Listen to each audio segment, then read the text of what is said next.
Good evening, viewers. Viewers throughout all the world, kabay pa kada sugod sa nang broadcast, magasiling kita tanan, magatuaw kita sa aton mga tingog ang masiling.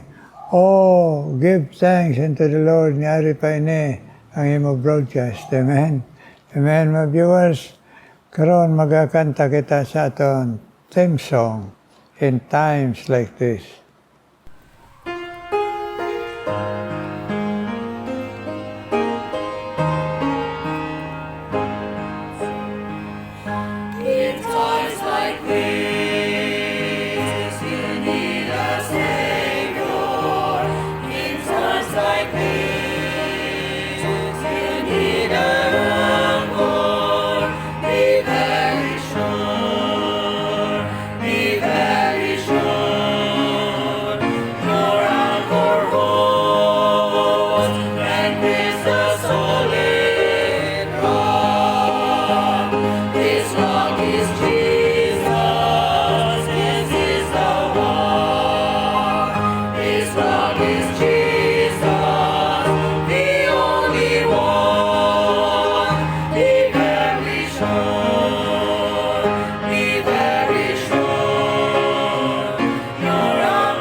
Amen, amen. Salamat sa Ginoo.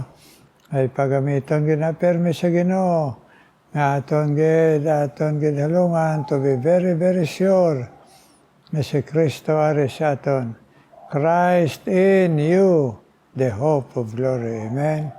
Ang aton himuon, be very, very sure. Karon, isa naman atong ka-privilege mamati kay Pastor Rayhong Baldemor, missionary pastor sa Banga, Aklan, kapagdala sa pulong sa Ginoo. Good evening sa tanan. Nagapasalamat kita sa Ginoo. This is again a wonderful evening para sa aton at the close of the day. Salamat sa Ginoo kay the whole day of Sunday, no? Aran kita nagasimba, naga-minister, naga-serve sa Ginoo. Salamat that today na set aside naton ini para sa Ginoo. Munang isa sa mga blessings sa pulong sa Ginoo. God seeketh people to worship Him. That's why siningsang John 4:24. God is a spirit, and they that worship Him must worship Him in spirit and in truth. Amen. No? So, nagkabati kita sa pulong si Ginoo. Kanami bala kung Sunday, it's because abi nyo, ma-rebuke kita sa aton ng mga nahimo nga hindi nami atubangan si Ginoo. We will experience rebuke, experience kita correction, and experience kita instruction para sa pag-ubra sa matarong sa aton kabuhi. No? Unang hambal sa all scripture is given. 2 Timothy chapter 3 verse 16. All scripture is given by inspiration of God and is profitable for doctrine, for reproof, for correction, for instruction in righteousness, that the man of God may be thoroughly furnished unto all good works. Amen. Okay? So, mga hinigugma, mga abyan, no? Sa aton nga pamalandong karon sa pulong si Ginoo. Kabay pang ini maghatagid sa aton encouragement and learning sa pulong si Ginoo. Magapangamuyo anay kita. Let's pray. Ginoo, salamat Lord sa sini nga gabi nga before kami magpahulay as we close this day, Lord, amon ining mapamalandungan ang imong mga bilidon nga pulong. It's a wonderful day today nga puno kami sa mga spiritual blessing, a feasting of God's Word. Salamat, Ginoo. Sa mga alagad di mo gingamit, nga nakabati kami, naka-learn kami, kabay pa itong mga spiritual insights will make our lives more mature sa amon pagkabuhi. Nagtubo kami, Ginoo. Benefit ato sa amon spiritual growth. And tonight, Lord, i-bless man. May you cleanse our hearts and make us worthy. Kabay pa ang pulong nimo amon nga matun-an sa sining gabi. Maghatagid sa amon sa pagpagkamaayo. In Jesus' name we pray. Amen. Okay. Now, let's have another lesson, no? Natapos na naton to hope in God, no? Learning to hope in God this year. Subong ya, bago naman ini aton nga topic, no? We need to deepen our relationship with the Lord Jesus Christ. Deepen aton bala nga padaluman gid, no? Meaning the Christ nga nabaton naton kag nabalaan naton nga ari sa aton tagipusoon kag natun-an naton sa pulong si Ginoo. Discoverihon pagid naton kung sino siya sa aton kabuhi. So we need to look at the Word of God in James chapter 4 verse 8. Siling dira, draw nigh to God and He will draw nigh to you. Cleanse your hands, ye sinners, and purify your hearts, ye double-minded. So it is an encouragement, a practical thing nga ginhambal ini ni James, no? There is pulong sa Ginoo, kay man si James nagalantaw gid siya kung anong mga practical nga mga bagay nga ma-apply naton sa in connection or related sa aton nga relationship with God. So, hambal niya, draw near to God. Draw near, meaning you have to be closer to God. Aton man God nga nakita bala kag nga nabalaan nga may mga tao nga tuon nagbaton sila sa Ginoo but they don't have desire to deepen the relationship with Jesus Christ. Hasta lang sila sa ila relasyon. Now, although nga ang salvation begins a relationship, but there is what you call spiritual growth that requires intention.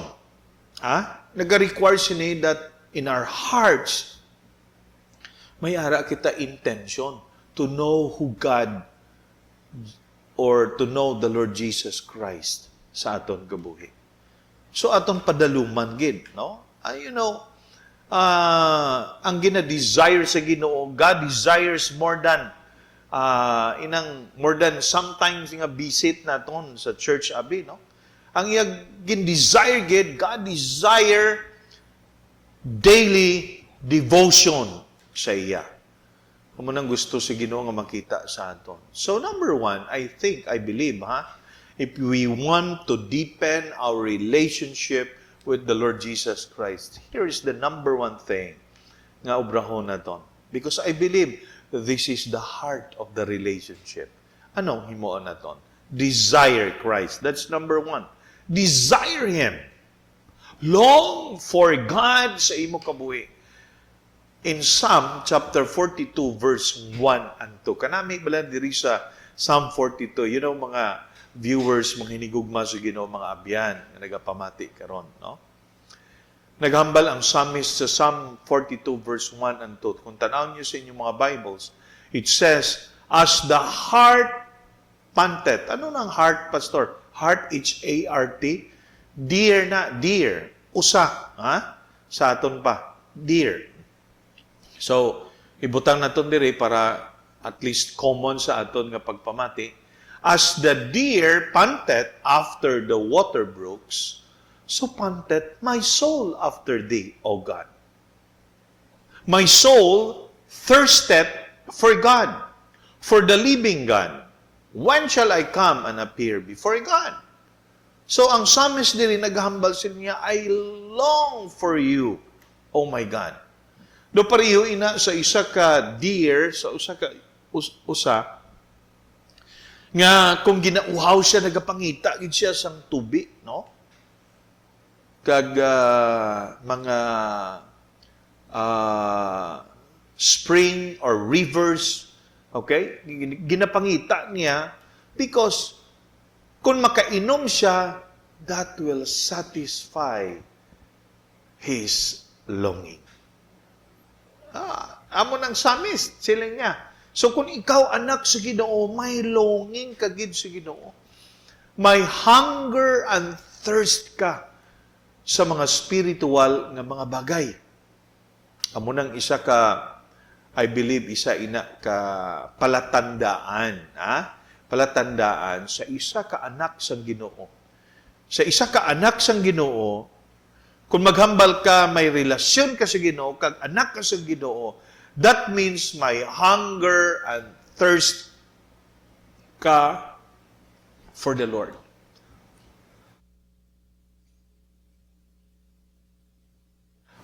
May hunger and thirst ka for the Lord. No? So, in verse 2 says, my soul thirsted for God, for the living God. You see, ang kalag niya nauhaw gid. Gutom kag uhaw sa pulong si Ginoo. That's the reason why nga si Jesus Christ naghambal siya, I am the bread of life. I am the bread of life. And hambal man sa Matthew, man shall not live by bread alone, but by every word that proceeded out of the mouth of God. See? That is a very clear command of Christ. Sugo na sa Ginoo. Mga sugo sa Ginoo. Sugo nga dapat ikaw magkaon ka kag mag-inom ka. Actually, hindi sa pagkaon naton material, di naman ta dapat suguon kay ginagutom kita, di ba? Tama? Ginagutom kita. Pero ginahambal ko sa inyo nga it's a instruction gali sa pulong si Ginoo. Nga ang tao hindi lang mabuhi sang tinapay pagkaon kag tubig. Ang isa ka anak sa Ginoo mabuhi ya sa pulong sa Ginoo. That's why we need to be balanced sa aton kabuhi, mga hinigugma, no? Hindi lang Sunday nga nagakaon ka. Every day may ara kaya devotion nimo sa Ginoo. Spiritual depth begins with spiritual hunger and thirst. And because of that, you grow closer to what you truly desire sa imo kabuhi. You grow closer to it. Draw near to God and God will draw near to you. Wonderful. So mga nigugma, mga abyan, kung ikaw lukewarm ang imo desire, inang lukewarm, inablang daw, alabaab lang, no?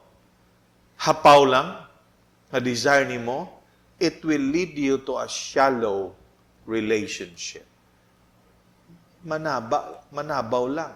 That's why, ang title na to, deepen padaluman ba naton ang pagkilala naton si Ginoo? Hindi lang yan nga, simba ka, fellowship ka. It's not all about that.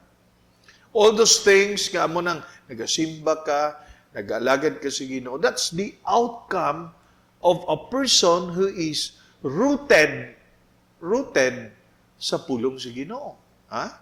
So mga inigugma, mga abyan, ang kamatuoran amo ini. You cannot deepen what you do not desire. Hindi ka padalong gid sa imong relasyon sa Ginoo kung wala mo gina-desire ang Ginoo sa imong kabuhi. So desire Him.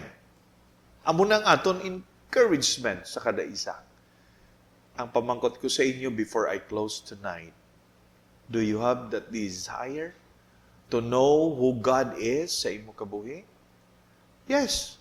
Pamal ka, yes, pastor. Amo na gani nga tuon ko sa pulong sa Ginoo. Nag-learn ako, nag-attend ako Sunday school by the way. Ha? Amo nang isa sa mga struggle sa mga simbahan. Mga local churches na ton, pag Sunday school gali, dutay lang nag-attend sa Sunday school. Dutay lang. Amot nga nga dutay lang. But here in our church, gina-encourage. Hindi ini pagpabugal, no? After nga mag-worship service, we encourage everyone to attend the Sunday school.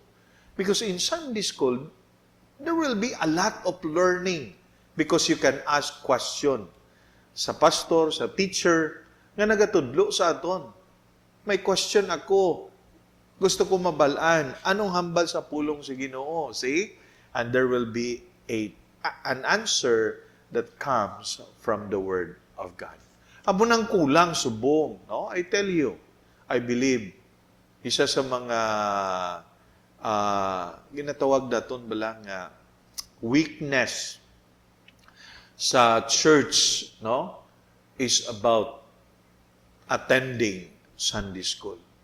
I tell you that, damo ng mga Christians, gagakadto lang sila, simba lang. Simba lang.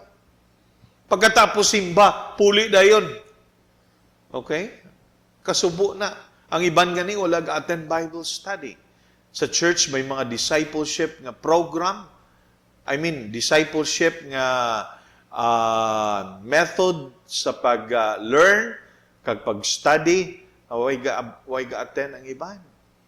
But you know what? If you will spend time, amo nang kung tuod ka gid naga-desire sa Ginoo, hindi lang ang mawalihan ka, kundi makatuon ka sa pulong sa Ginoo. Amen?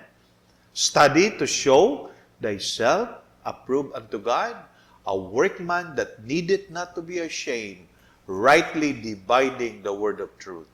Somehow, someday, somebody will ask you about the Bible. So, paano nimo sila sabton kung wala ka nakatuon? Tama? So, kinahanglan. Attend ka sa Sunday school, attend ka sa Bible study, learn from the Word of God. Because by doing that, you will deepen your relationship with God. Amen. Magapangamuyo kita. Ginoong salamat gid sa imong nga pulong, amon na batian sa sininga gabi. I-bless ini sa amon mga kabuhi. And as we join our hearts together sa prayer ni Reverend Rudy Escobar of Di Kami Ginoo. In Jesus' name we pray. Amen and amen. Good evening and God bless. Thank you, God, Pastor Reo, kag Mambing, kag ang imo doa ka batas, Jason Jesser, kabay pa. Baybayan ka mo sa Ginoo sa mga lawas. Kag labi na sa imo, Pastor Reo, ang full recovery sa imo ginabatyag. Kag sa imo kabataan, aton pamilya, kabay pa malapit kita sa Ginoo. Amen. Karon mga muyo kita, Ginoo, may nga balaan, salamat tiya, Ginoo. Ang mga laygay sa imo pulong, nagkaroon ginadala namong, Ginoo, ang imo gintandog o Diyos. Ang mga viewers, Ginoo, nga manawag sa imo, Ginoo, kag magahugot pa ang ila pagtukag, malapit pagid sa imo, Ginoo. Yes, Lord. Among Ginoo, ginapanawagan sa imo. Nga ikaw man padayon sa full recovery kay Pastor Gary Morton, kagang iya asawa si Dina. Naghatag sila mga lawas, bisan sila pagka senior citizen. May mga diferensya amon lawas, pero sa kusog nga ginahatag mo, nga mag-alagad pa kami sa imo, Ginoo. Pastor Gary Morton, kag si Day naman, Ginoo. Kag bisan pa, Ginoo, ang pamilya sa Lagumba, Ginoo, i-bless man. Ito mang gihapong Ginoo, Corpus Christi, ay lapagpamati si mo pulong. Abay pa nga magbakod sila sa bugo sa pagtuo kay Kristo sa Lagumbas family. Kag bendisyonan mo ang ila pamilya, Lord. Kag ako man pasalamatan, panawagan man sa imo. Ngayon tandog mo, Ginoo, nga mga hearers nga sa diin malaygayan sila kag may kauhaw kagutom si mo pulong. So kabay pa magpadayon kapag bless, Ginoo. Ay Ma'am Josephine Berlin, na pagpamati si mo pulong nga magatubo mabakod siya sa imo. Siya pag-alagad, Ginoo, kag tagaan mo siya, Ginoo. Ang kaalam pa nga ang pag-alagad niya maging mapuslanon pagid Josephine Berlin, Ginoo, kag sa mga lawas. Kag si Dindo Santillan, ang iya asawa si Sina kag kabataan. Mientras tanto, atong tagaan mo siyang trabaho si Dindo, Singapore, i-bless man rin iya pamilya, ay Sina nga asawa, kag iya kabataan. Kag i-bless man, Ginoo, bisan pa. Si Rita Tunga, Ginoo, kag si Jimas, si Baya, i-bless man sila sa ila, Ginoo. Pag handong pangabay, kag sa ginhatag mo sa ila nga kapisan pag-alagad, ipadayon man, Ginoo, pag-bless sa ilang katutong. Rita Tunga, Jima, si Baya, kag ang ila ginapamuyuan niya pamilya. Adar si Baya, kag iya mga kabataan, kag kapuhan.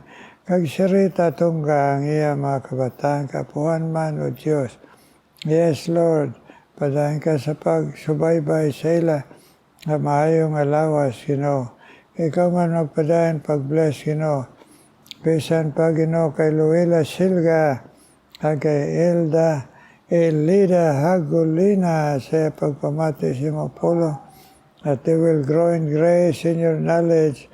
Elida Hagulina, kag Luela Silga, kag sa pangamuyo pagtuo magabakod sa ila pamilya nga ila ginadala sa imo, Ginoo. Elida Hagulina, kag Luela Silga, bless, Ginoo. Nag-bless man, Ginoo. Isan pa si Fred Saldep, kag si Che Mojica, Ginoo. Ay imo, Ginoo, paghatag sila trabaho sa guwa sa Pilipinas. Nabaybay sila, proteksyonin sila, Ginoo. Mahimo masunod kanila, Ginoo, sang bugos.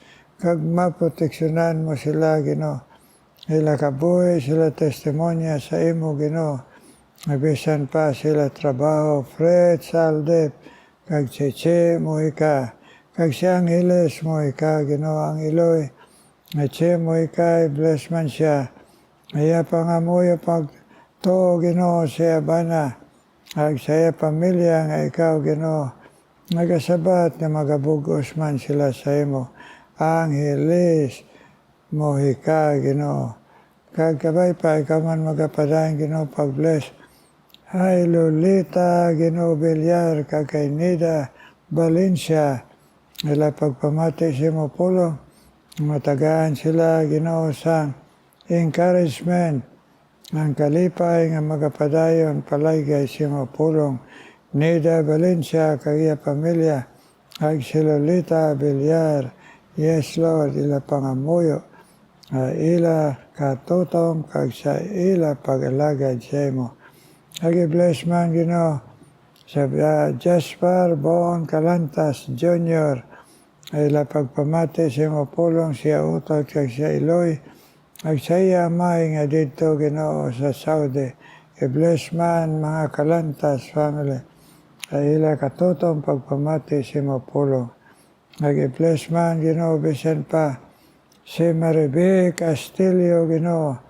Kag si Delia Tabulo. Kag si Nanser na Abusyon. Ila pagpamati si Mapulong nga magakalipay sila kag mapabakod mo Ginoo.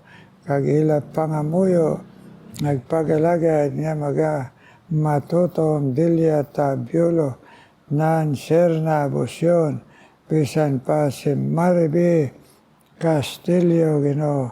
Kag si Lolita Villarman i-bless man padayon ila Ginoo pagpamati kag sa ila pangamuyo sila pamilya. Yes Lord, in Jesus' name we pray. Amen, amen, amen.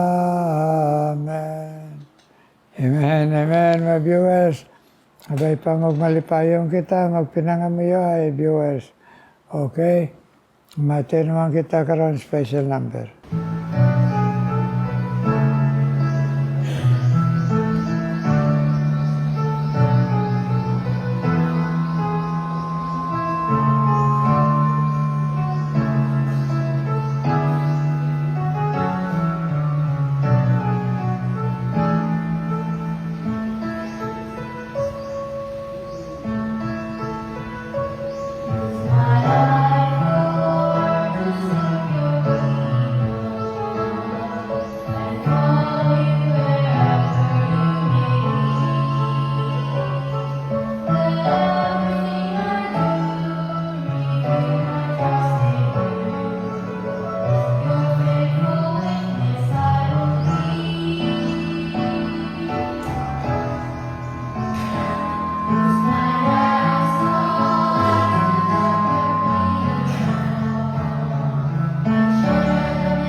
Thank you. It's a special number. God bless you.